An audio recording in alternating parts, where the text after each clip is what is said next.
મિત્રો આપણે આવી ગયા છે જુનાગઢ તાલુકાનું ખડિયા ગામ। હાલ તમે જે જોઈ રહ્યા છો એ ઘઉંના વેસ્ટેજ ખાપા જુઓ।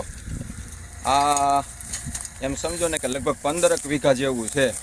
15 વીઘામાં વેસ્ટેજ ખાપાનો બેસ્ટ ઉપયોગ કરી અને ખાતર કરવાનું છે। જો પટોલિયા ફાર્મ ટ્રેક્ટર શક્તિમાન મલ્ચરની સાથે આ જો મલ્ચરથી વેસ્ટેજ ખાપાનો બેસ્ટ ઉપયોગ। જો મિત્રો આ રીતના વ્યવસ્થિત કચરો થઈ જશે। હાલ આ જે ખેતરના માલિક છે એમને આપણે મળીશું। શું ભાઈ તમારું નામ? હંસપરા પ્રદીપભાઈ ભગવાનજીભાઈ, ગામ ખડિયા, જિલ્લો જુનાગઢ, તાલુકો જુનાગઢ। બરાબર છે। હવે આવું તમે કેટલા વર્ષથી આ કરો છો?